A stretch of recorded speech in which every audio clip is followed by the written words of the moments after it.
Well, we've talked a lot over the past several years about how red Florida has become politically, but Republicans, they have a supermajority in the state legislature, and we have more Republicans on Capitol Hill than Democrats. However, Democrats are not giving up. In fact, quite the opposite. Capitol reporter Forrest Saunders in Tallahassee tonight, where they think they've narrowed in on the one group who could change the state's makeup.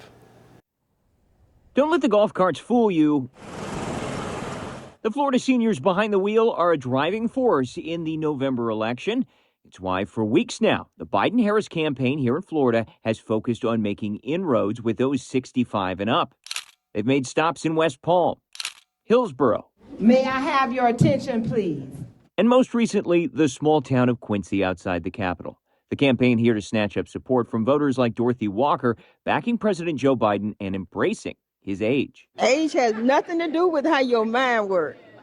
If you think about it, Trump mind scatters everywhere, but Biden doesn't. He might be a little slow a little bit, but other than that, he has a good mind. The sales pitch from Democratic operatives in these gatherings tout Biden's capping of insulin at $35 a month and questioning if former President Donald Trump can be trusted to preserve Social Security and Medicare after comments like this.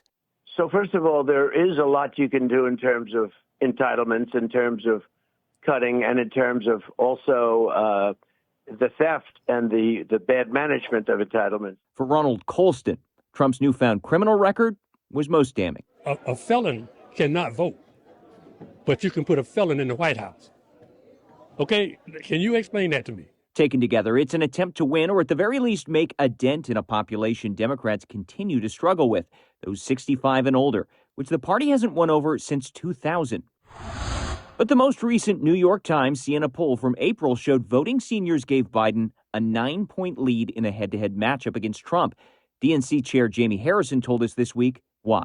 The seniors are well aware, always well researched. They know who's fighting for them and who is not. In the end of the day, I think people are going to be surprised by the senior vote in this election. It's a tall order, especially here in Florida. Take Sumter County, for example. Home to the Villages, it's one of, if not the highest concentration of seniors in the state.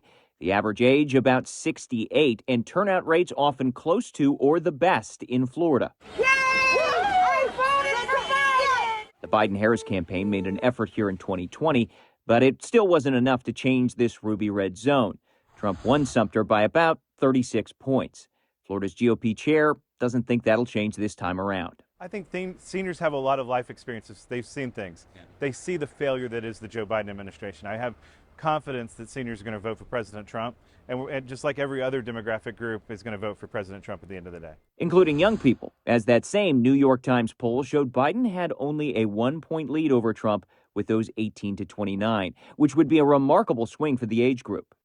Meanwhile, the Biden-Harris campaign trying again with seniors in Florida, making this stop in the Villages just days ago, hoping to find more like Dorothy. I believe in right. The right thing to do is vote Biden-Harris. As November draws near. Forrest Saunders, ABC Action News.